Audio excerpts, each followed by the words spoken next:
Ko ljubljena oseba izgine, je prva stvar, ki jo je treba narediti, da kontaktirate policijo, da lahko poskušajo ugotoviti zadnje znane premike pogrešane osebe. To pogosto pripelje do rešitve primera. Vendar se zdi, da nekatere izginotja nimajo razlage in postanejo nerešeni primeri, ki preiskovalce zmedejo še desetletja. Nima čevljev, nima telefona in nima kreditne kartice, poleg tega pa velja za ranljivo odraslo osebo. To je izjava, ki jo je napisala zaskrbljena mati, katere sin, August Bekvit, je letos že drugič skrivnostno izginil. 29-letnik z avtizmom se je sredi novembra ločil od svoje družine, potem ko so ga nazadnje videli v četrti Sugar House v Salt Lake Cityju v Utahu. August je bil opisan kot oseba, ki je neverbalna in morda je doživljal duševno krizo. Na srečo so ga po nekaj tednih našli živega in zdravega v Taylorsvillu. To se je zgodilo potem, ko so ga 10. decembra opazili v restavraciji Apollo Burger. Preverjanje njegovega počutja je razkrilo identiteto moškega. Nato so ga odpeljali v bolnišnico, kjer se je ponovno združil z mamo. Skoraj mesec dni potem, ko je prvič izginil, je August ponovno izginil. Bil je 15. december, 5 dni potem, ko so ga našli. Na dan, ko so ga odpustili iz bolnišnice, kjer so ga zdravili, je skrivnost njegovega izginotja znova začela preganjati družino. V trenutku, ko so stopili skozi vrata, je Lori opazovala, kako je njen sin, ki ga je pravkar dobila nazaj, stekel po cesti. Tekel je blizu State Street in Second Avenue. Ni imel čevljev, ni imel denarja, telefona ali kreditne kartice in zdaj je bil spet pogrešan. Lori je povedala, da bi lahko bil zdaj kjerkoli. Zadnjič, ko je izginil, je uporabil javni prevoz in bi to nedvomno storil znova. Ona pojasnjuje, da bi lahko bil kjerkoli v dolini. Dodala je, da njegovo izginotje ni bilo posledica malomarnosti ali napake kogarkoli, temveč težav, ki jih ljudje s travmo in avtizmom doživljajo ob spremembah. Pojasnila je, da so lahko takšna obdobja pogosto najnevarnejši trenutki. Minilo je skoraj teden dni, odkar je August izginil. Čeprav je to kratko obdobje v primerjavi z njegovim prejšnjim izginotjem, je povzročilo veliko zaskrbljenosti v njegovi družini, še posebej pri njegovi mami, ki si samo želi, da bi bil njen sin varen. Lori je ostala dosledna na družbenih omrežjih in v novicah, saj prosi skupnost Salt Lake Cityja naj ostane pozorna. Zdaj išče voznike, ki so zgodaj zjutraj na cesti in prostovoljce, ki bi preiskali območje. August so nazadnje videli v lahkem puloverju s kapuco, vendar je morda, tako kot prvič, ko je izginil, dobil druga oblačila. Informacije o morebitnih opažanjih ali podatkih o tej pogrešani osebi lahko sporočite policijski upravi Salt Lake Cityja na številko 801 799 3000. Po besedah prijateljev in družine, 38-letnega Michaela Strauna se je pred svojim izginotjem junija 1992 spopadal z žalostjo. Znano je bilo, da je imel zelo tesen odnos s svojimi starši, vendar je nekaj mesecev prej umrla njegova mati. To je nanj razumljivo močno vplivalo in nekateri menijo, da bi to lahko imelo vpliv na njegovo izginotje. Michael je živel s svojimi starši v Newcastle upon Tyne, kjer je bil zaposlen kot voznik viličarja. Toda leta 1990 je izgubil službo zaradi presežka delovne sile. To ga je finančno spravilo v težak položaj in začel je delati vse, kar je lahko, da je preživel. Občasno je ponoči delal kot varnostnik v barih in nočnih klubih, včasih pa je bil mehanik. Njegovi prijatelji so policiji povedali, da je bil zelo družaben in prijeten človek, ki so ga pogosto našli v enem od pubov v okolici, saj ni imel redne zaposlitve. Bil je zelo dobro poznan v okolici, vendar so zaradi njegove sproščene narave ljudje pogosto izkoriščali njegovo prijaznost. V tednih pred njegovim izginotjem so se stvari za Michaela začele izboljševati. Enem od svojih prijateljev je povedal, da ima v načrtu posel, s katerim bo zaslužil veliko denarja. Dodali je, da namerava kupiti Mercedes-Benz, vendar ga prijatelji niso jemali preveč resno, saj je bil znan po tem, da je včasih rad pretiraval. Priče bi izjavile, da so Michaela nazadnje videle v pubu Percy Arms 19. junija tistega leta. Kmalu preden je odšel, je okoli 20:40 govoril z lastnikom puba, Petrom Owensom. Poročal je, da mu je Michael povedal, da čaka na prevoz in dodal, da bosta s šoferjem odpotovala v Durham, da prevzameta šotor. Eden od njegovih prijateljev, ki je bil takrat bolan, je povedal, da ga je Michael obiskal in da je imel s seboj na tisoče funtov v gotovini. Rekel je, da je bil na poti, da bi se srečal z moškim po imenu Don, vendar ni razkril nobenih dodatnih podrobnosti. Ko se ni vrnil domov, so ga prijavili kot pogrešanega, njegov avto pa so našli približno 100 metrov od puba, kjer so ga nazadnje videli. Njegov klobuk so našli v avtu, vozilo pa ni ponudilo nobenih dodatnih sledi. Nekdo je policiji povedal, da je bil Michael napaden približno 2 tedna preden je izginil, vendar narava napada in ime napadalca ostajata neznana. Leta 2013 so bila aretirana dva moška iz Tynedala v Newcastlu, saj so menili, da sta odgovorna, vendar so ju kasneje izpustili na prostost proti varščini. Opisan je kot visok 6 čevljev in 3 palce ter težak 146 kg. O njegovi izginotju ni na voljo veliko dodatnih informacij, vendar naj bi imel v času izginotja polno brado in brke. Kdorkoli lahko pomaga policiji, v primeru Mihaela naj pokliče Northumbrijsko policijo na interventno številko 101. Bila je 18. ura 21. novembra, ko je varnostna kamera posnela mladega moškega, ki se je skupaj z drugim mladeničem povzpel v vozilo.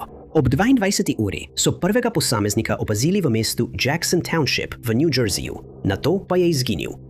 Ta moški je bil 22-letni Mortimer Wortman, študent zadnjega letnika na univerzi Rutgers, kjer je študiral kmetijstvo. Bil je na obisku pri svoji materi v tistem območju, ko je tistega usodnega dne skrivnostno izginil. Mortimer se je usedel v avto svojega znanca, Adama Zaluka. Odpeljala sta se na parkirišče regionalne dnevne šole in skupaj odšla v Collier's Mill, gozdnat naravni rezervat v bližini. Adam je kasneje prijavil izginotje svojega znanca in prijavo oddal 22. novembra ob 12. uri. To se je zgodilo potem, ko je ugotovil, da se njegov znanec ni vrnil k materi domov, niti ni stopil v stik z nikomer. Adam bi kmalu razkril zlovešče okoliščine, ki so spremljale nenavadno izginotje. Pojasnil je, da sta se po vstopu v naravni rezervat znanca zapletla v hud prepir zaradi nečesa neznanega. V izbruhu besa naj bi Mortimer stekel v gozd ob cesti High Bridge in izginil med drevesi. Avto mladega moškega je vstal na parkirišču regionalne dnevne šole, nedaleč od hiše njegove matere. Potem, ko je bil prijavljen kot pogrešan, je policija Mortimerjev primer uvrstila med primere ogroženih pogrešanih oseb. Organi pregona so uporabili različna sredstva v svojih prizadevanjih, da bi našli pogrešanega moškega. Droni so preiskovali teren iz zraka, medtem ko so pasje enote prečesavale območje. Vendar noben od teh poskusov ni bil uspešen. V gozdu niso našli nobenih sledi ali znakov Mortimerja, psi pa prav tako niso zaznali nobenega vonja. Primer je bil nedavno predan tožilstvu okrožja Ossane, ki je nadaljevalo preiskavo. Od takrat so odkrili nekaj zaskrbljujočih podrobnosti o odnosu med Adamom in Mortimerjem. Čeprav sta se poznala, se je izkazalo, da je bil Adam že prej obtožen, da je grozil Mortimerju z nabrušenim rezilom. Prav tako naj bi domnevno trčil v avto pogrešane osebe in ga nato še namerno poškodoval. Adam bi moral zaradi teh obtožb na sodišče 8. decembra, vendar je bil datum brez pojasnila prestavljen, morda v povezavi z izginotjem žrtve. Kljub njuni preteklosti je policija nakazala, da se ne zdi, kot da bi bil Mortimer na kakršenkoli način prisiljen v stik z Adamom. Ni bil prisiljen v vozilo, prav tako mu ni bilo ogroženo. Družina pa še vedno želi, da policija ponovno zasliši Adama Zaluka, ki se sooča z obtožbami 4. stopnje za kaznivo dejanje povzročitve škode in kazniva dejanja v zvezi z orožjem 4. stopnje. Po besedah Mortimerjevega brata, Zaka, naj bi Adam v mesecih pred izginotjem domnevno zalezoval Mortimerja in se zadrževal okoli družinske hiše. To daje vtis, da je ideja, da sta bila znanca, napačna. Okoliščine tega izginotja zagotovo zbujajo sum glede Adama, vendar ni bil imenovan za osebo, ki zanima policijo, ali za osumljenca. Ni nobenih dokazov, ki bi nakazovali, da je bil on v ozadju dogodka ali da je imel karkoli s tem. Informacije o tem, kje se ta oseba nahaja ali morebitne prijave opažanj, lahko posredujete policiji Jackson Townshipa na številko 732 928 1111. Veliko ljudi meni, da je pri izginotju Jamie Jo Tate, 33-letne ženske iz Indianapolisa v Indijani, vpleteno kaznivo dejanje, saj je od julija 2020 nihče ni videl ali slišal zanjo. Primer se je začel 31. tistega meseca, ko je Jamie odšla k svojemu bivšemu fantu, Robertu Sorrelu mlajšemu, na njegov dom v delu ulice South Warman Avenue, pri hišnih številkah iz 500. Par je bil skupaj nekaj časa, vendar se je Jamie odločila končati razmerje, ko je Sorrel postal nasilen do nje. Potem, ko je prekinila z njim, Sorrel očitno ni mogel sprejeti, da je razmerja konec in je Jamie nenehno zasledoval ter nadlegoval. Ni bilo natančno ugotovljeno, kaj se je zgodilo, vendar so priče policiji povedale, da so naslednje jutro okoli 5. ure zjutraj zunaj slišale hrup. Ko so šli pogledat, so videli Jamie in Sorrela, kako sta se zunaj njegove hiše burno prepirala. Prepir se je tam samo še stopnjeval in na koncu je Sorrel Jamie zgrabil ter jo odvlekel nazaj v svojo hišo. Ni presenetljivo, da je postal glavni osumljenec v primeru Jamie, saj je bilo to zadnjič, ko so jo videli. Ko se ni vrnila domov, kot je bilo načrtovano, je njena družina začela skrbeti in so jo 5. avgusta prijavili kot pogrešano metropolitanski policiji v Indianapolisu. Minili so dnevi, odkar so jo nazadnje videli, kar je preiskovalce postavilo v slabši položaj. Njene prijatelje in družino so vse zaslišali, vendar nihče ni imel pojma, kje bi lahko bila Jamie. Več oseb je bilo označenih kot osebe zanimive za preiskavo, vendar brez kakršnihkoli sledi se je primer zdel zastal. Izdani in izvedeni so bili odredbe za preiskavo, vendar brez uspeha. Zato se je policija na koncu obrnila na javnost in prosila vse, ki imajo dodatne informacije, naj stopijo v stik z njimi. So pa razkrili, da so prijeli nekaj namigov, zaradi katerih so začeli verjeti, da se je Jamie zgodilo nekaj hudega. Sorrellov sosed se je na to oglasil in prijavil, kaj je tisto noč videl. Policija pa je zaslišala še več sosedov, če bi morda imeli dodatne informacije o burnem prepiru, vendar nihče ni mogel ponuditi nobenih dodatnih sledi. Prav tako je prišlo na dan, da je medtem, ko je 31. julija okoli 15:30 hodila po West Washington Street, nekdo v modrem avtomobilu poskušal povoziti Jamie, a se je pravočasno umaknila s poti. Nikoli ni bilo potrjeno, ali je to kakorkoli povezano z njenim izginotjem, vendar ker v njenem primeru močno sumijo kaznivo dejanje, te možnosti niso izključili. V mesecih po izginotju so nekateri njeni prijatelji na spletu objavili komentarje, ki so preiskovalce še dodatno zaskrbeli. Navedli so, da bi lahko Jamie bila priča zločinu, v katerega je bil vpleten moški po imenu Blake Burnell, ki so ga našli mrtvega. Ugibali so, da je morda postala tarča ljudi, ki so umorili Burnella, ker je bila priča zločinu in da so ti odgovorili za njeno izginotje. Ugiba se, da je v tem primeru sodelovala s policijo in da so jo storilci utišali. Vse to ostaja le ugibanje, usoda Jamie pa ostaja nerazrešena skrivnost. Opisana je kot oseba z rjavimi lasmi in modrimi očmi, visoka je približno 168 cm in tehta okoli 64 kg.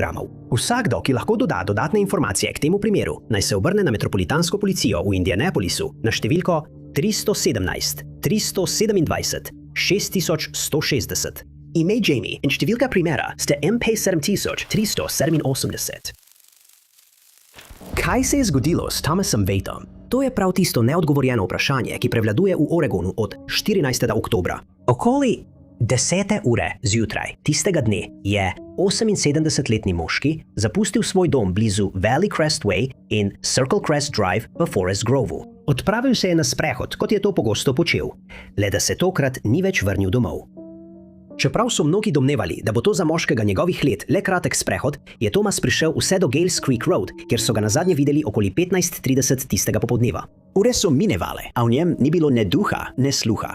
Ko se še po 17. uri ni vrnil domov, tistega dne je njegovo družino preplavila skrb in odpravili so se na policijsko postajo Forest Grove, da bi prijavili Thomasovo izginotje. Prijava je bila vložena ob 17:37 tistega dne. Policisti pa so se takoj lotili dela, saj je bil primer očitno nujen. Za razliko od večine primerov pogrešanih oseb, so policisti v tem primeru dejansko uspeli vzpostaviti stik s pogrešanim moškim preko mobilnega telefona. Pogovor pa je bil kratek, saj je Thomas uspel povedati le, da je padel v luknjo in nima pojma, kje se nahaja. Triangulacija telefona se je izkazala za zelo zahtevno in na koncu neuspešno pri določanju morebitne lokacije. Ker so vedeli, da je moški ujet v globoki luknji brez hrane in vode, so oblasti zbrale čim več ljudi, da bi začeli naporno iskanje. 700 ljudi se je zbralo na območju, kjer so Thomasa nazadnje videli. V skupinah so se razpršili in preiskovali širok radij med iskanjem, ki je trajalo 6 dni.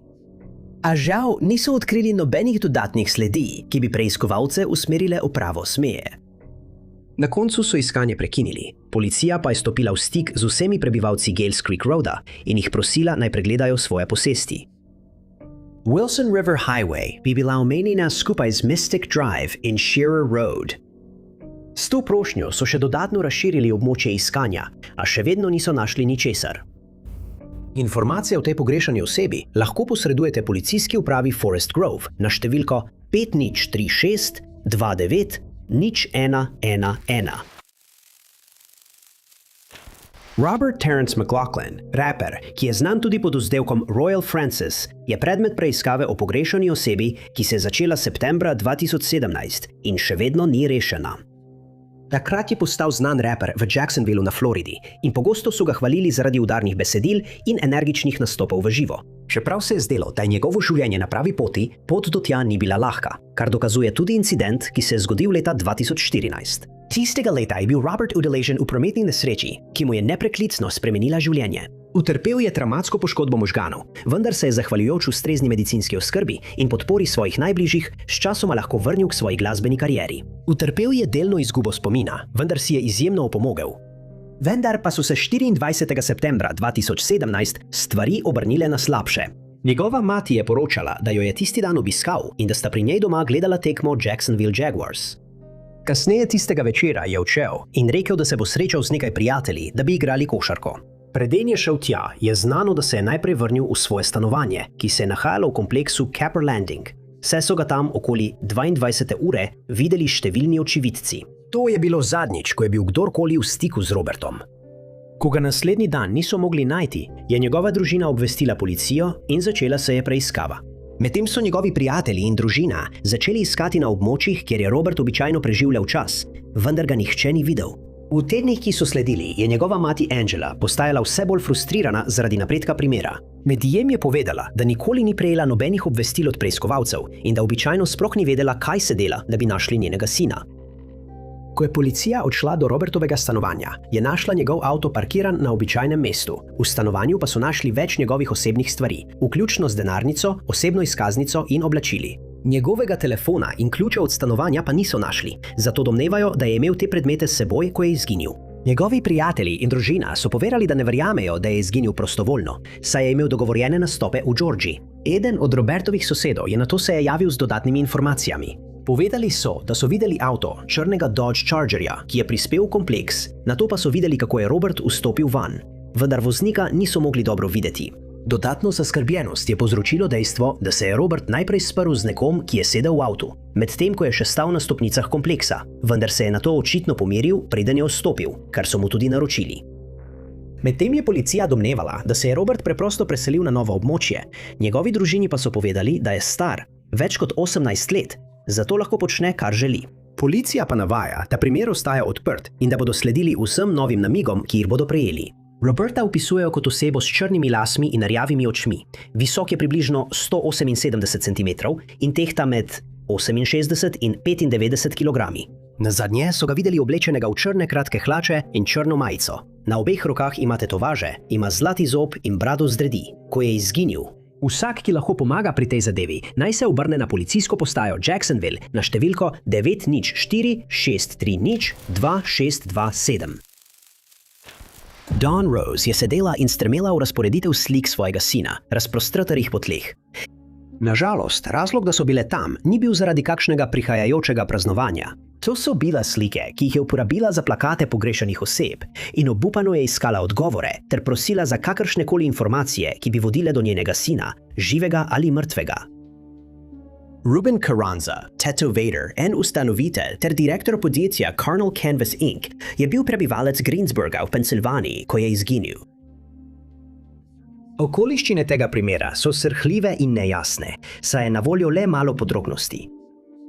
Skrivnost se začne 29. julija, ko so 36-letnika nazadnje videli v Greensburgu. Njegovo gibanje ni znano. Nihče ne ve, kdaj je zapustil svoj dom, kam je šel ali kaj je načrtoval za tisti dan.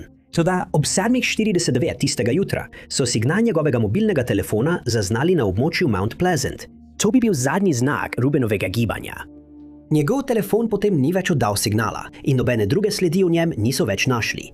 Pogrešani moški je v času izginotja vozil bel Toyota Avalon, letnik 2002. Imel je registrsko tablico HSG 7080 in je izginil skupaj z Rubenom. Po prijavi o pogrešani osebi je lokalna policijska postaja začela obsežno iskanje po Mammoth Path, državnem parku Lynn Run in Beam Rocks. To so bili vsi kraji, ki jih je pogosto obiskoval, vendar kljub temeljiti preiskavi niso našli nobenih dodatnih sledi. Nekaj dni kasneje, 10. avgusta, so našli Toyoto, ki jo je Ruben nazadnje vozil. Bila je skrita na območju Teacup Ridge Road v Acmeju, namerno zakrita, potem ko so jo pripeljali tja z druge neznane lokacije. Preiskovalci verjamejo, da je bil avto tja postavljen šele 5. avgusta, prav na dan, ko so uradniki javnosti razkrili informacije o Rubenovem izginotju. Oddelek je namignil, da ne verjamejo, da to časovno sovpadanje ni bilo naključje, temveč nekaj skrbno načrtovanega. kar nakazuje, da se v ozadju Rubenovega nepojasnjenega izginotja morda skriva nekaj zloveščega. Po navedbah policije iz Greensburga je bilo vozilo premaknjeno, uspelo pa jim je pridobiti dokaze DNK in prstnih odtisov iz notranjosti. Niso razkrili nobenih informacij v zvezi s temi sledmi. Preiskovalci pa so potrdili tudi, da so preverjali nekaj oseb in jih izključili iz vpletenosti. Imena domnevnih osumljencev niso bila nikoli razkrita in nihče ni bil aretiran. Informacije o tem, kje se nahaja ta pogrešana oseba, lahko posredujete policijski upravi mesta Greensburg na številko 724 384 380 0. Becky Gary, katere polno ime je bilo Rebecca, se je leta 1988 skupaj s hčerko preselila v Baton Rouge v Louisiani. Tisto leto je njena hči preživela božič pri starših Becky v Shriveportu, medtem ko se je Becky odločila ostati doma. Ko je kasneje govorila o tem, se je njeni hčerki to zdelo zelo nenavadno, saj obisk ni bil načrtovan in je bila to odločitev v zadnjem trenutku. Njena 12-letna hči jo je prosila, naj gre z njo, vendar je Becky ostala neomajna in o tem ni hotela nič slišati. Nato je kupila enosmerno avtobusno vozovnico za svojo hčer, ki je bila do takrat že zelo razočarana in jezna zaradi nastale situacije. Zapletli sta se v hud prepir, ki se je končal šele, ko je bila njena hči na avtobusu. Njena hči zdaj verjame, da jo je Becky poskušala spraviti iz tega območja, vendar nihče ne ve, zakaj. Ko je božič minil brez kakršnega koli sporočila od Becky, je preostanek družine začel skrbeti, da se dogaja nekaj sumljivega. 27. decembra jih je kontaktirala Beckina sestra, ki je govorila z njo. Povedala je, da razmišlja o tem, da bi zapustila Baton Rouge, ker po njenih besedah stvari niso šle po načrtih in je potrebovala nekoga, da jo pride iskat. Nažalost, Becky nikoli ni povedala podrobnosti, zakaj stvari niso šle po načrtih, vendar je bilo sporočilo posredovano njeni najboljši prijateljici in domnevali so, da jo bo on prišel iskat, a temu ni bilo tako. Policijo so obvestili, vendar je bila družina šokirana, ko so jim povedali, da je verjetno nekje zunaj in se zabava. Odsvetovali so jim celo prijavo pogrešane osebe, kar je izjemno nenavadno. Januarja naslednje leto je upravnik stanovanjskega kompleksa obvestil družino Becky, da najemnina ni bila plačana in da je ni doma. Rekli so mu, naj vstopi v stanovanje, kar je nerad storil, in tisto, kar je tam našel, ga je popolnoma zmedlo. Kavni aparat je bil prižgan in na pultu sta stali 2 skodelici kave. Kad je bila polna vode, Beckyine stvari so bile spakirane, nje pa ni bilo nikjer. Ker najemnina ni bila plačana, so vse njene stvari odvrgli na ulico. Zato je družinski član odpotoval v Baton Rouge, da jih pobere. Policijo so poklicali, vendar so ponovno pokazali malo zanimanja, saj nikoli niso prišli do stanovanja. To je pomenilo, da morebitni ključni dokazi, kot so prstni odtisi, nikoli niso bili zbrani. In kasneje so izjavili, da je bila prijava o pogrešani osebi vložena šele 20. januarja. Kljub temu, da je družina večkrat poskušala prijaviti njeno izginotje, že 27. decembra. Kasneje je prišlo na dan, da je Becky pred izginotjem s seboj nosila manilko ovojnico. Svoji materi je povedala, da če se ji kdaj kaj zgodi, lahko družina najde ovojnico prilepljeno na dno njene postelje. Po njenem izginotju so preverili pod njeno posteljo in vzmetnico, vendar je bila ovojnica izginila in nihče nima pojma, kaj je bilo v njej. A Becky se nikoli ni vrnila in njeno hčerko so od takrat naprej vzgajali stari starši. Še vedno upa, da bodo nekega dne izvedeli, kaj se je zgodilo. Policija pa je izjavila, da primer ostaja v preiskavi, vendar je očitno obstal, saj niso našli nobenih novih sledi.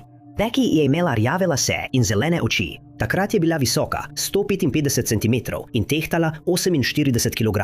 Kdorkoli lahko pomaga razjasniti njen primer, naj se obrne na policijsko postajo Baton Rouge na številko 225 389 2000.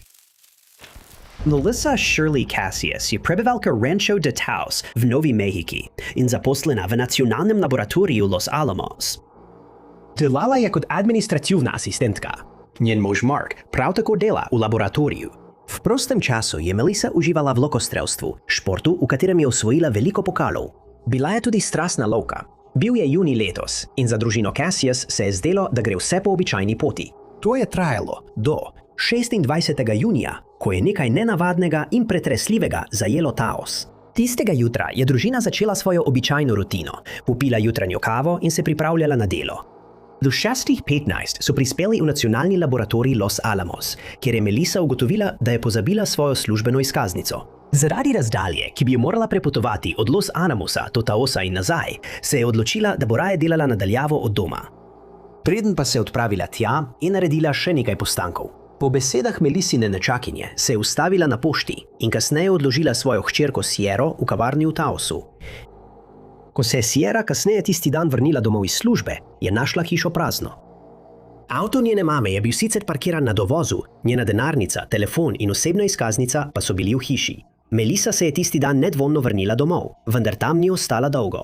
Sierra je o odsotnosti obvestila svojega očeta, ta pa je do 17. ure prijavil izginotje svoje žene. Takoj se je začela preiskava in ni trajalo dolgo, preden so odkrili posnetke nadzornih kamer zdaj pogrešane ženske. Eden zadnjih znanih opažanj, 53-letnice, je bil v trgovini John Dunn v središču Taosa. Na posnetkih nadzornih kamer so jo opazili, kako je odšla iz trgovine, se usedla v svoj avto in se odpeljala. Zadnjič so Melisso videli okoli 14. ure tistega dne. Po navedbah priče so jo opazili, kako je hodila ob cesti 518 v Taosu in se pomikala proti jugu. Po ogledu posnetka iz kamere na vratnem zvoncu je družina lahko potrdila, da je bila ženska, ki jo je priča videla, dejansko Melissa. Niso bili prepričani, kam je namenjena ali zakaj. Ni imela znanih duševnih bolezni ali motenj. Njeno vedenje je bilo nenavadno in zaskrbljujoče. Še posebej zaskrbljujoče je bilo, ko se ni vrnila domov. Preiskovalci so opravili kratko iskanje območja, kjer so žensko nazadnje videli, vendar niso našli ničesar. Na koncu so bili prisiljeni prekiniti fizično iskanje in so se morali sprijazniti s tem, da bodo sedeli in čakali na nove informacije, namige ali druga opažanja. Šele pred kratkim je družina izvedela za eno pomembno možno sled. Po objavi na Facebook strani 28. junija so videli konja privezanega na drevo na območju Pot Creek. Melissa je bila znana po tem, da je imela rada konje in gore, vendar je bilo za njo popolnoma nenavadno, da bi odšla brez opozorila. Družina je poudarila, da Melissa ni namerno izginila in da se tukaj morda dogaja nekaj zloveščega. Prav tako je bilo omenjeno, da potrebuje dnevna zdravila zaradi nerazkritega zdravstvenega stanja. Od takrat je bila ponujena nagrada v višini $7,000 za kakršnekoli informacije, ki bi lahko pripeljale do njenega izsleditve. Crime Stoppers pa ponuja dodatnih $2,500. Informacije o tej pogrešani osebi lahko posredujete državni policiji Nove Mehike na številko 505 425 6771. Ko gre za zločine, kot so ugrabitve, ugrabljanje vozil in nepojasnjena izginotja, je Južna Afrika ena najnevarnejših držav na svetu.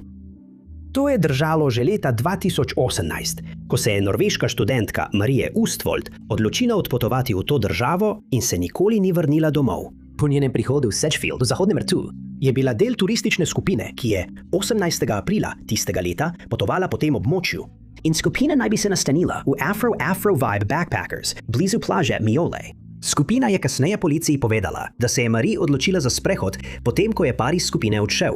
Vendar sta se par hitro vrnila zaradi zavijajočega vetra, ki se je začel krepiti. Opazili so Marie, ko je sedela na plaži, vendar so se odločili, da je ne bodo motili.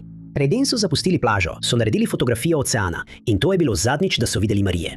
Večerja je bila postrežena ob 19. uri, vendar je ni bilo, kar je povzročilo nekaj zaskrbljenosti v skupini. Poskušali so jo poklicati na mobilni telefon, vendar ni bilo odgovora in ob 19:11 je turistični vodnik obvestil Nacionalni inštitut za reševanje na morju, da je Marie pogrešana. Iskanje se je začelo približno 20 minut.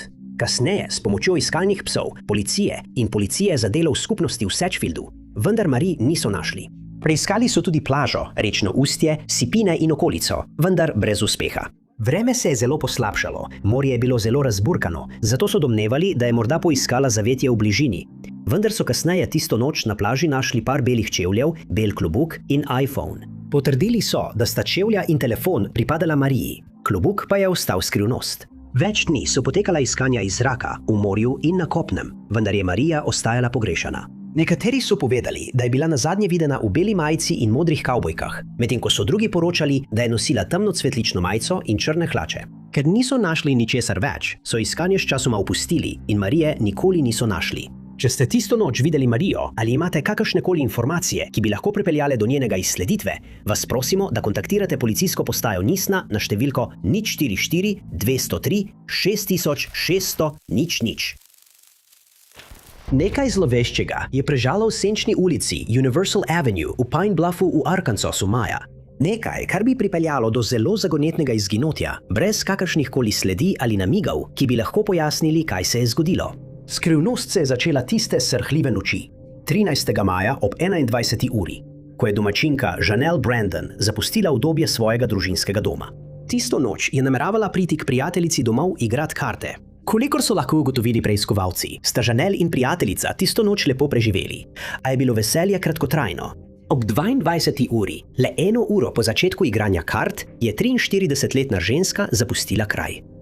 Po besedah prijateljice, ki je ostala na Universal Avenue, je Janelle vstopila v bel tovornjak s kesonom. Na voznikovem sedežu je bil neznan moški, ki ga ni poznala niti družina ženske. Domnevno bi se po odhodu iz prijateljičinega doma ženska morala vrniti k sebi domov, vendar se to ni zgodilo. Gibanje Janelle za preostanek večera ostaja neznano, domnevno pa naj bi se vrnila domov šele 4 minute do 2. ure naslednjega jutra. Takrat je družinski član prejel sporočilo. Poslano je bilo z Janelline številke, vendar ni znano, ali ga je dejansko poslala ona. V sporočilu je družini naročila, naj ji odkleneta vrata. Ko pa so jih odprli, Janelle ni bilo nikjer. Ni stala zunaj, prav tako zunaj ni bilo nobenega avtomobila. Družina je tudi menila, da je bilo to sporočilo nenavadno in ni bilo v njenem običajnem tonu. Po besedah ene od 3 hčera, Janelle običajno ne piše sporočil v celih stavkih. Prav tako ne bi poslala sporočila prav tisti družinski članici, kot ga je, da bi ji posebej naročila, naj odkleni vrata. Kasneje tistega dne, ko niso prejeli nobenih novic od nje, je družina prijavila njeno izginotje policiji v Pine Bluffu. Njena odsotnost je bila še posebej zaskrbljujoča, saj Janelle ni vzela svojih zdravil s seboj, ko je odšla. Pravijo, da ima duševno bolezen, zaradi katere potrebuje redna zdravila in brez njih lahko resni stranski učinki še dodatno omejijo njeno sposobnost, da bi se vrnila domov. Ker organi pregona niso našli nobenih znakov kaznivega dejanja, so bili prisiljeni opraviti le nekaj iskanj in pozvati javnost k posredovanju informacij. Družina pa ni prenehala z vztrajnim iskanjem odgovorov. Podnevi in ponoči so iskali Janelle 24 ur na dan brez prestanka. Prečesali so ulice, a niso našli ničesar. Ni bilo nobenih sledi, nobenih dokazov, nobenih morebitnih opažanj. Janelle pa je popolnoma izginila. Pomanjkanje opažanj je bilo v tem primeru še posebej nenavadno, glede na edinstvene značilnosti pogrešane ženske. Janelle je imela obroček v nosu in brazgotine od opeklin, ki so potekale po desni strani njenega vratu in navzdol po desni roki. Ko je izginila, so jo nazadnje videli oblečeno v črne pajkice, črno-zlato bluzo in z mavrično torbico. Mavrična torbica je bila še ena značilna lastnost, ki kljub iskanjem in pozivom javnosti prav tako ostaja skrivnostno pogrešana, skupaj z Janelle. Pogrešana ženska ima rjave lase in rjave oči, visoka je 157 cm in tehta 100 kg. Vse informacije o tej pogrešani osebi lahko posredujete na telefonsko številko detektivske linije policijske uprave Pine Bluff 870 730 2106. Preiskovalci so še vedno zmedeni glede tega, kaj se je zgodilo 41-letnemu Charlesu Haupu, ki je pogrešan iz Brooksvilla na Floridi od 1. aprila 1982. Znano je, da je tistega večera obiskal restauracijo z morsko hrano, vendar so njegova nadaljna gibanja ostala skrivnost. Charles, znan tudi kot Charlie, se je rodil v Brooksvillu leta 1940. Njegova družina je tam živela že dolgo časa, zato so bili zelo dobro poznani v okolici. Je eden od 6 bratov in sester in že od malih nog je kazal zanimanje za lov in ribolov. V šoli je postal obetaven športnik in pravijo, da je bil odličen učenec. Ko je imel komaj 17 let, se je poročil z žensko po imenu Alice in skupaj sta imela 4 otroke. Da bi poskrbel za svojo vse večjo družino, je začel delati v gradbeništvu, vendar je kmalu ugotovil, da to ni zanj in se odločil preizkusiti v nepremičninah. Pri tem je bil zelo uspešen in kmalu postal ugleden poslovnež na tem območju. Bil je izvoljen za predsednika pristaniške uprave doline Hernando in po vseh podatkih je bil na tem položaju zelo uspešen. Charliejev zakon se je sčasoma končal, prav tako tudi njegov drugi, in pravijo, da je bilo to zato, ker je bil nekoliko ženskar. Bil je znan po tem, da je bil zelo odkrit, imel je dober smisel za humor in je bil prijazen do ljudi okoli sebe. On in njegova prva žena, Alice, sta ostala prijatelja, kljub temu, da njun zakon ni uspel, in pravijo, da sta bila zelo povezana. Marca 1982 pa so nekateri njegovi prijatelji začeli opažati nenavadno spremembo v njegovem vedenju. Ob neki priložnosti, ko je bil v Georgiji na zaključni slovesnosti ob koncu vojaškega urjenja svojega sina Scotta, je izrekel nekaj zanj nenavadnih izjav. Scottu je rekel, da bo, če se mu kaj zgodi, poskrbel, da bo Scott preskrbljen. Do takrat je imel že vnuka, ki ga je obiskal pri Alici doma 30. marca. Aliza je kasneje povedala, da ni bil videti, kot da bi želel oditi in da je bil med obiskom izjemno tih iz razlogov, ki jih ni poznala. Dodala je, da je postala zaskrbljena, vendar ni mogla ugotoviti, kaj ga je vznemirjalo. Na neki točki je moral sprejeti telefonski klic in ko so ga vprašali o tem, ni želel komentirati. Naslednji večer je večerjal v restavraciji Red Fish Seafood and Steakhouse. Spremljalo pa ga je nekaj prijateljev in njegov stric. Med večerjo je omenil, da bo takoj po koncu šel k svojemu dekletu domov in ves čas obroka ni bil videti pri sebi. Na neki točki je očitno stal in preprosto odšel iz restauracije, vendar ga nihče ni videl oditi. To je bilo zadnjič, da so Charlieja videli. Verjame se, da je odšel okoli 1 zjutraj, vendar točen čas nikoli ni bil dokončno potrjen. Pijačo je pustil nedokončano na mizi, kar sicer nikoli ne bi naredil, pravijo njegovi prijatelji. Njegov tovornjak so našli zapuščen pred njegovim delovnim mestom, vendar nikoli ni prišel na svojo izmeno. Njegova pisarna je bila zaklenjena, znotraj pa so preiskovalci našli njegovo ribiško opremo in strelno orožje. Izvedli so obsežno iskanje, vendar kljub prečesavanju gozdov in močvirji niso našli nobene sledi Charlieja. Potem, ko so našli posmrtne ostanke drugega nepremičninskega agenta, so posumili, da bi lahko bil v okolici aktiven serijski morilec. Vendar so to teorijo na koncu ovrgli. Od takrat je bilo predlaganih več teorij, med drugim, da je odšel začeti novo življenje ali da je vstopil v program zaščite prič, vendar nič od tega ni bilo nikoli dokazano. Znano je, da je ob zadnjem videnju nosil modro havajsko srajco, opisan pa je bil kot oseba s sivimi lasmi, modrimi očmi, visok 5 čevljev in 7 palcev ter težak 5 funtov. Vsak, ki ima dodatne informacije o primeru Charlieja, naj se obrne na šerifov urad okrožja Hernando na številko 35275 46830. Gre za primer 7-3. Hoi Kevu, ki so jo prijatelji poznali kot Patricio, se je rodila v Hong Kongu, vendar se je s študentskim vizumom preselila v Tucson v Arizoni, kjer je decembra istega leta diplomirala iz magistrskega študija poslovne analitike na Univerzi v Arizoni. Na Univerzi v Arizoni je spoznala svojega moža. Po diplomi sta se odpravila na Kitajsko, kjer sta se poročila. Potem sta se vrnila v Tucson, kjer je Hoi začela delati kot prostovoljna laboratorijska raziskovalna asistentka na ustanovi, na kateri je diplomirala. Kolikor so lahko družina in prijatelji povedali, 35-letnica ni kazala nobenih težav, osebnih ali povezanih z delom. Zdi se, da je živela svoje življenje, bila srečna in v miru. Toda 18. aprila 2025 je prišlo do spremembe v njenem vedenju. Istega dne je odšla iz hiše, kjer je živela s svojim možem in mu rekla, da potrebuje malo zraka, svežega zraka. Hoi bi izginila v trenutku, ko bi stopila iz te hiše. Skočila je v svoj avto in se odpeljala. Nikoli več je niso videli ali slišali. Že naslednji dan bi bila prijavljena kot pogrešana policiji v Tucsonu.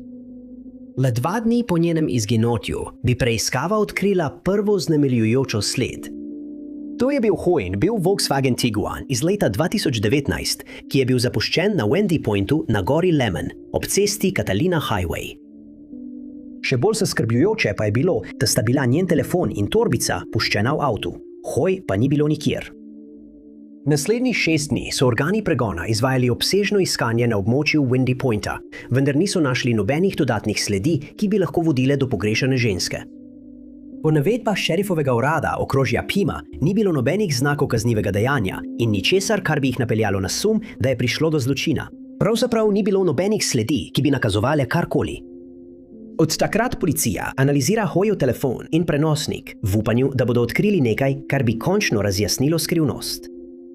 Hoi so nazadnje videli, ko je zapustila hišo v pižamskih hlačah in črni majci.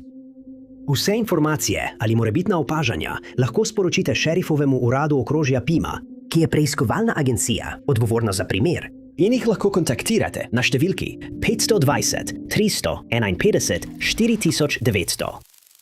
Leta 1986 19-letna Joyce Walcott je doživljala izjemno obdobje smole, vendar se je odločila, da bo stvari obrnila na bolje, tako da si poišče dobro službo, in bila je v postopku iskanja, ko je nenadoma izginila. Joyce, ki je bila ena od 5 otrok, je izgubila očeta, ko je bila stara 9 let, nato pa se je preostanek družine preselil v Farmington v Novi Mehiki. Večkrat je izjavila, da tam ni bila srečna in leta 1985 se je odločila, da gre na svoje. Preselila se je v Resedo v Kaliforniji, kjer je živela s teto Ireno in bratrancem Jasonom. Upisala se je na srednjo šolo Reseda, kjer je nameravala pridobiti diplomo, vendar je bila nato kot sopotnica udeležena v 2 prometnih nesrečah, kar je njene načrte zamaknilo. Sprva se je zdelo, da ni utrpela nobenih resnih poškodb, vendar so kasneje ugotovili, da je morda prišlo do ločitve med njeno hrbtenico in lobanjo. Podvrgla se je operaciji, vendar se je zaradi okornega vratnega opornika, ki ga je morala nositi, težko zbrala pri pouku. Nato je začela hoditi s Scottom Nonom, ki je živel v istem stanovanjskem kompleksu. Marca tistega leta se je odločila, da se preseli k njemu in njegovemu bratu, ter da začne ustvarjati svojo srečo tako, da si poišče službo. Prevzela je veliko vlog za zaposlitev in se prijavila na delo v trgovinah in podjetjih v neposredni bližini. 29. aprila sta Joyce, Nonova sestra in bratovo dekle zapustili stanovanje, da bi oddali nekaj prijav za zaposlitev. Znano je, da je obiskala trgovino 7-Eleven, Vons Market in Winchell's Donut House, vse na ulici Sheraton Way. Njeni spremljevalci so jo čakali v Winchell's, medtem ko je oddajala prijavo v trgovini Save On Spolek, vendar se ni nikoli vrnila. Non je tistega popoldneva prišel domov in izvedel, da Joyce pogrešajo. Podal je prijavo o pogrešani osebi, vendar so jim napačno rekli, ne počakajo 24 ur. Primer so končno odprli naslednji dan, vendar se je zdelo, da policijska uprava West Valley spet ni pokazala zanimanja.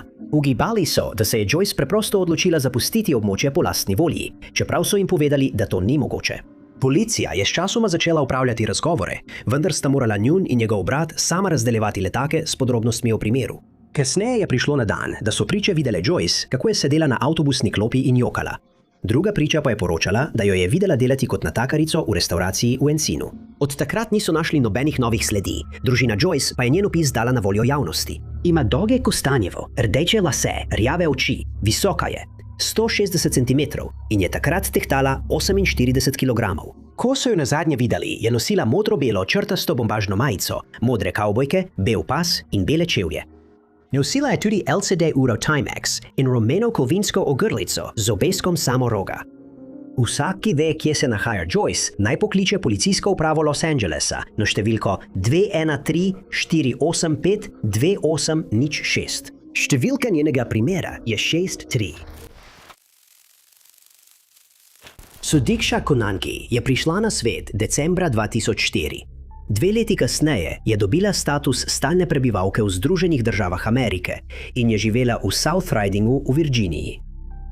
V poznih najstniških letih je končala srednjo šolo Thomasa Jeffersona za znanost in tehnologijo v Severni Virginiji.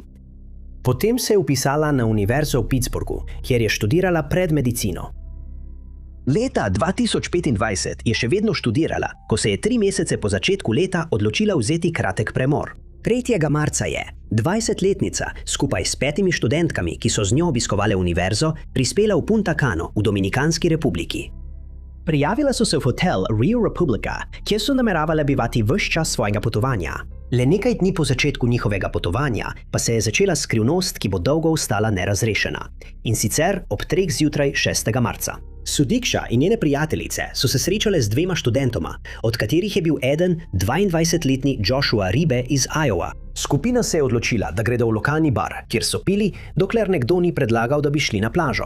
Okoli 4 ure zjutraj so Sudiksho videli, kako se je z roko v roki z Joshuo sprehajala proti bližnji plaži skupaj s skupino. 45 minut kasneje bi s plaže videli oditi le 5 žensk in enega moškega. Iz množice sta manjkala tako Sudiksha kot Joshua.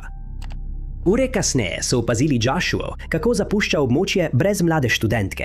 Prijatelj je kasneje povprašal, kje je, in do 16:00 tistega dne je bila vložena prijava o pogrešani osebi. Prva preiskava je vključevala iskanje na plaži, kjer so našli Sudikshina oblačila, zapuščeno na prenosni plažni posteli. Prijatelje so poklicali na zaslišanje, medtem ko je policija obupano poskušala sestaviti koščke sestavljanke.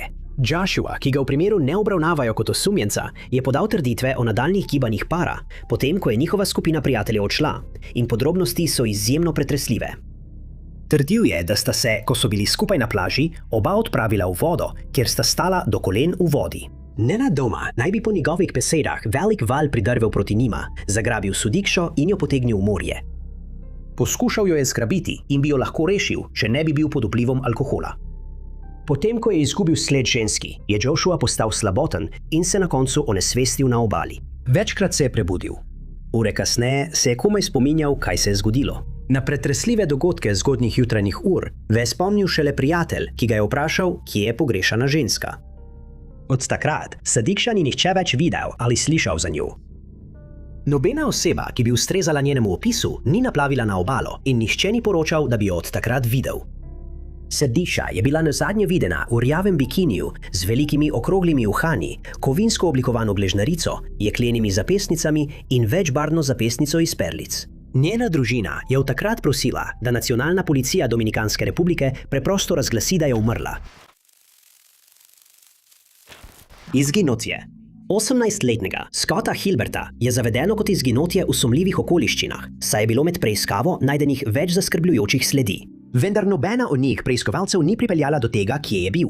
Scott se je rodil leta 1969. Po končani srednji šoli pa je začel študirati tolkala na univerzi Morehead State v Kentuckyju, kjer je bil bruc. Med spomladanskimi počitnicami leta 1988 se je odločil, da se vrne v družinski dom v Milfordu v Ohaju, da bi preživel nekaj časa s starši. Znano je, da je bil tam še 13. marca, saj je na hladilniku pustil sporočilo, da je odšel obiskat prijatelja na univerzo Ohio State. Sporočilo se je končalo z besedami: "Vrnil se bom kasneje, rad vas imam, Scott." Njegovi starši so imeli vse razloge, da verjamejo, da ga bodo videli pred 21. v tem mesecu, saj bi moral tisti dan ponovno obiskovati predavanja. Vendar se ni vrnil in jih ni obvestil o svoji lokaciji. Kampus je približno 90 minut oddaljen od hiše, tja pa se je odpeljal z družinskim avtomobilom, črnim Fordom Tempo iz leta 1984. Ko se ni pojavil na predavanjih, so njegovi starši postali zaskrbljeni in so prijavili njegovo izginotje. Do takrat ga že 8 dni ni bilo, kar je preiskovalcem povzročalo veliko nejasnosti. Niso imeli pojma, s kom je preživel čas v času svoje odsotnosti in sprva ni bilo nobene sledi za Scottom. Iskanja niso dala nobenih sledi, a nekaj tednov kasneje, 1. aprila, so družinski avto našli v divjini gorovja Beaver Dam, ki je v Arizoni, 1700 milj stran. Obe registrski tablici sta manjkali in ju nikoli niso našli. Preiskovalci verjamejo, da je nekdo poskušal avto potisniti z bližnjega klifa, a je načrt opustil, ko se je avto zataknil ob drevo. Na tleh blizu vozila so našli Scottov ključ od študentske sobe, ključ za kolesa, šampon in rezilo iz družinske kuhinje. Njegov kovček z oblačili in nekaterimi njegovimi stvarmi je manjkal in ga nikoli niso našli. Njegova družina prav tako ni mogla pojasniti, zakaj je imel s seboj rezilo. V avtomobilu so našli telefonski imenik iz Kalifornije in škatlico vžigalic iz restavracije v Denverju. Verjame se, da sta ti dve stvari pripadali osebi, ki je poskušala potisniti avto čez pečino. In čeprav so na avtomobilu našli neidentificirane prstne odtise, nikoli niso ugotovili, komu so pripadali. Znano je, da je avto prevozil 3800 milj od dneva, ko je Scott izginil, čeprav so ga našli 1700 milj stran od njegovega družinskega doma.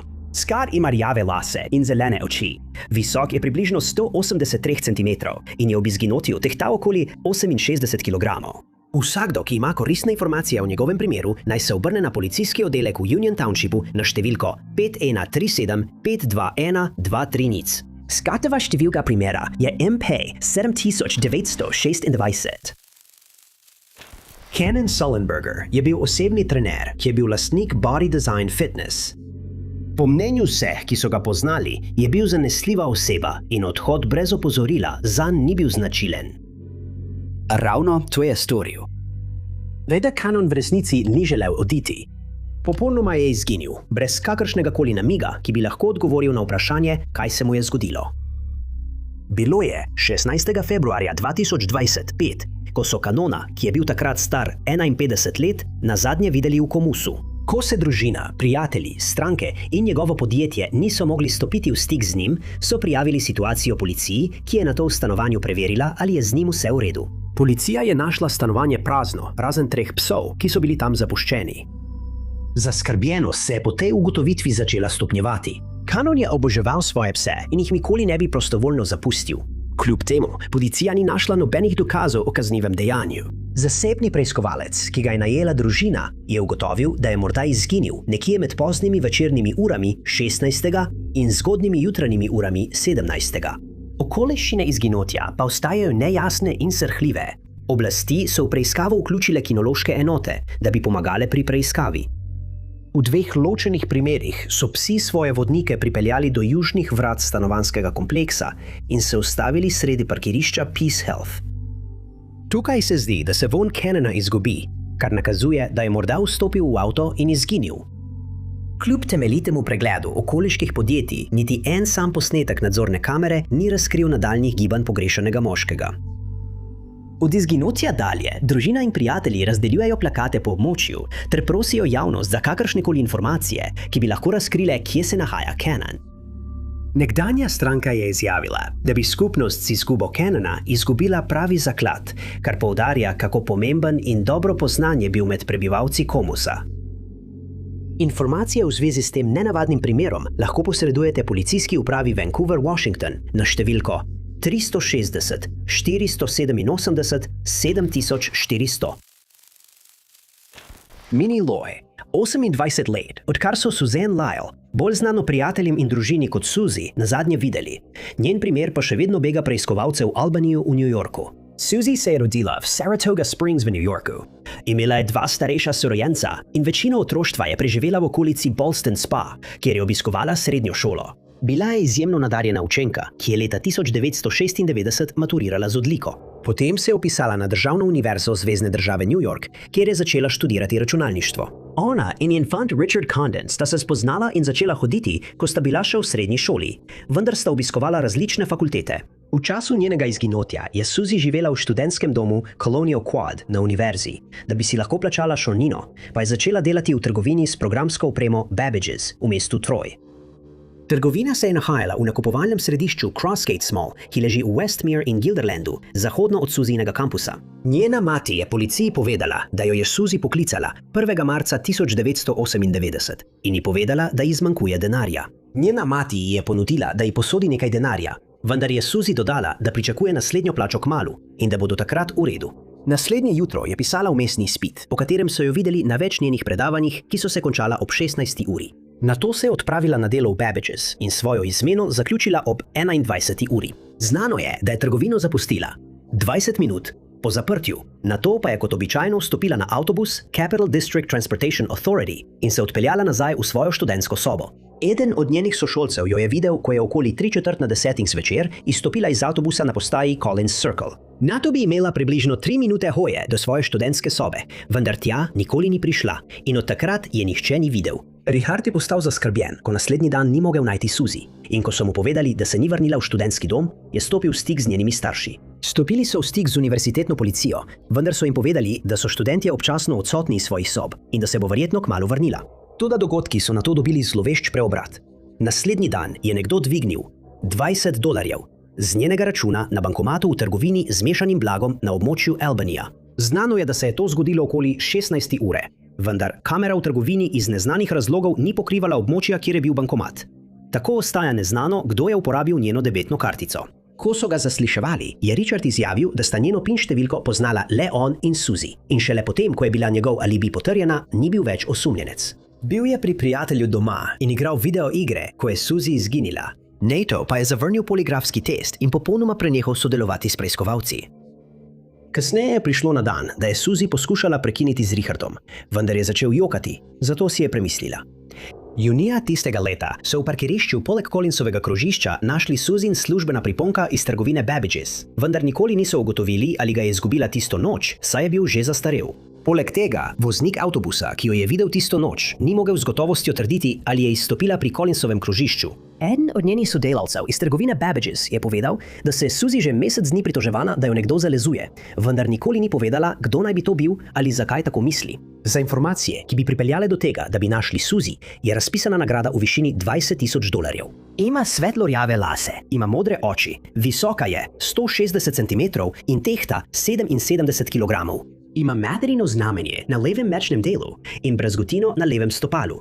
Nazadnje je bila videna v dolgem črnem trenčkotu, črni majici in modrih kavbojkah. Kdorkoli lahko pomaga razrešiti primer Suzy, naj pokliče policijo države New York na številko 519783 11. Datum je bil določen, načrti so bili narejeni. Dogovorili so se za kraj srečanja, vendar nekdo ni prišel. Navdušenje, ki je spremljalo načrte za ta dan, je zamenjal intuitiven občutek groze. Vsi smo to že kdaj doživeli. Nekdo, bodisi oseba ali hišni ljubljenček, se ni pojavil pravočasno ali tako, kot smo pričakovali. Takoj pomislimo na najslabše. Prav ta intuitivni občutek strahu je prevladal družini Collins, ko se eden ključnih članov njihove skupine ni pojavil na načrtovanem lovu na race. Bile so zgodnje jutranje ure 7. januarja 2025, ko so Thomasa Duncana Collinsa opazili v trgovini na naslovu Highway 72 West 3107 v mestu Corinth, Mississippi. Tukaj se nahaja tudi center za pneumatike Morris Kram. In tik nasproti tega obrata je stara tržnica Bull, opremljena z varnostnimi kamerami, ki bi na koncu zaznale le del Thomasovih gibanj tistega dne. Bilo je okoli 5:37 zjutraj, ko je moški z rdečimi lasmi, ki je meril 7, vstopil v trgovino. Nosil je kratke hlače in tanek pulover s kapuco, nenavadno pa je bil bos. Zdelo se je, kot da je svoj dom zapustil v nadlici, pri tem pa pozabil obuti čevlje ali obleči ustrezna oblačila. Zaskrbljujoče je pogledal v kamero, roke je imel sklenjene pred prsnim košem. Nekateri pravijo, da je molil, drugi pa verjamejo, da je dajal znak za pomoč. Prodajalec v trgovini je 38-letniku ponudil pijačo ter mu izročil plašč in črno majico z rumenim napisom. Tukaj je Tomaž tudi polnil svoj telefon, a le 10 minut. Ob 5:50 zjutraj je v naglici peš zapustil trgovino in ni dal nobenega namiga, kam je namenjen. To je trenutek, ko je zapustil trgovino in se je skrivnost začela. Ker je bilo to zadnjič, da je kdorkoli videl ali slišal od Thomasa Collinsa. Tisti dan se ni pojavil na načrtovanem lovskem izletu, kar je takoj vzbudilo skrb in občutek groze. Zaskrbljeni so ga večkrat poskušali kontaktirati, vendar niso dobili nobenega odgovora. Sčasoma je odmev glasov z glasovne pošte postal preveč, da bi ga lahko prenašali, in do jutra ga je družina prijavila kot pogrešanega. Preiskava se je začela s preverjanjem, ali je z njim vse v redu. Policisti so se odpravili do hiše, kjer so našli Thomasov tovornjak še vedno parkiran na Mathisovi cesti, kjer je prenočeval pri svojem dekletu. Prisotnost tovornjaka je sprožila novo vprašanje: zakaj bi odšel od doma peš? Na to vprašanje bi lahko odgovorili dogodki, ki so se zgodili tik pred trenutkom, ko so pogrešanega moškega nazadnje videli. Domnevno sta se on in njegovo dekle tistega jutra sprla zaradi nečesa neznanega. Peper je spodbudil Tomaža, da je odšel, delno oblečen in s seboj vzel le telefon. Odpravil se je v trgovino, kjer so ga opazile varnostne kamere, nato pa je odšel in stopil v neznano. Ko so se novice o izginotju začele širiti po skupnosti, so poročali o še enem morebitnem opažanju. Nekdo je trdil, da ga je tistega dne okoli 10:30 videl, kako je hodil proti Pickvicku. Opažanje pa nikoli ni bilo potrjeno. Thomas Duncan Collins ni bil viden ali slišan od 7. januarja.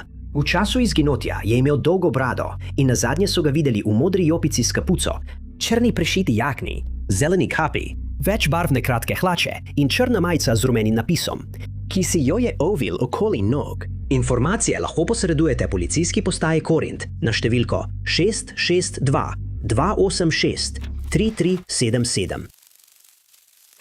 Benjamin Rosland je bil star 19 let, ko je kot da bi izginil brez sledu in do danes nihče ni uspel ugotoviti, kam je šel ali kaj se mu je zgodilo. Benjamin prihaja iz Pershing Boulevarda v mestu Clinton v Iowi, kjer je živel starši na delu te ulice pri hišnih številkah v 900-ih. Ko je leta 2007 izginil, je poskušal nadaljevati svojo izobrazbo in je začel obiskovati predavanja na Clinton Community College. Te načrte je moral za nekaj časa postaviti na stranski tir, ko je bil 29. novembra tistega leta udeležen v hudi prometni nesreči. Ko so reševalci prispeli na kraj nesreče, jih je stanje vozila presenetilo in Benjamina niso mogli izvleči iz razbitin. Zato so uporabili hidravlične škarje, da so odprli vozilo in mu lahko nudili pomoč. Ko so ga stabilizirali, so ga s helikopterjem prepeljali v bolnišnico v Iowa Cityju, kjer je prejel nadaljnje zdravljenje zaradi hudih poškodb glave. Med preiskavo nesreče, v kateri je bila hudo poškodovana še ena oseba, je prišlo na dan, da je Benjaminovo vozniško dovoljenje poteklo. Zato so ga aretirali. Obtožen je bil, da ni ustavil in da je vozil brez vozniškega dovoljenja, ter mu je bil določen datum sodne obravnave. Toda Benjamin ni nikoli imel priložnosti zagovarjati svojega primera, saj je izginil potem, ko je plačal $5000 za odvetnika. Potem, ko je bil prijavljen kot pogrešan, je njegova družina policiji povedala, da nikoli ne bi preprosto pobegnil pred obtožbami proti njemu in da bi jih obvestil, če bi bilo njegovo izginotje namerno. Nazadnje so ga videli ob 10:25, 8. februarja 2008.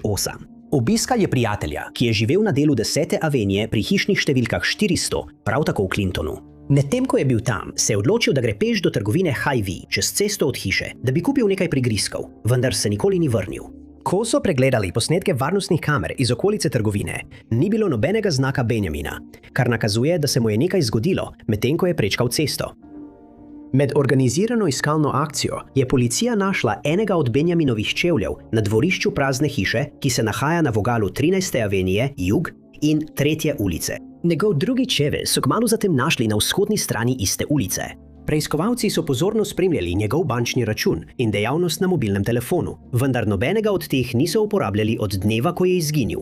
Na njegovem varčevalnem računu je, kot so policisti opisali, precejšnja vsota denarja, ki je ostala nedotaknjena. Ko je izginil, ni imel veliko gotovine pri sebi in območja ni zapustil s svojim vozilom, saj ga ni imel. Nič več ni bilo najdeno. Preiskovalci pa so prosili javnost, naj bodo pozorni, če opazijo Benjamina ali karkoli, kar bi bilo povezano z njegovim izginotjem. Opisan je kot oseba z rjavimi lasmi in modrimi očmi, visok je 5 čevljev in 11 palcev ter tehta 5 funtov. Na obrazu ima več brazgotin od prometne nesreče, še eno pa na levi strani prsnega koša. Ko so ga nazadnje videli, je bil oblečen v rjavo polomajco, maskirni kombinezon, modre kavbojke in rjave čevlje. Vsak, ki ima informacije, ki bi lahko pripomogle k razrešitvi primera Benjamina, naj se obrne na policijsko postajo Clinton na številko 563 243 1548 in navede številko primera CL 08 000 580 ali na Crime Stoppers na številko 309 762 9500. Najlepša hvala, da ste gledali. Če vam je bil ta video všeč, pritisnite gumb všeč mi je. Ne pozabite se naročiti in klikniti zvonček za obvestila, da boste na tekočem z vsemi našimi prihodnjimi objavami. Moje ime je Ty Notts in se vidimo v naslednjem videu.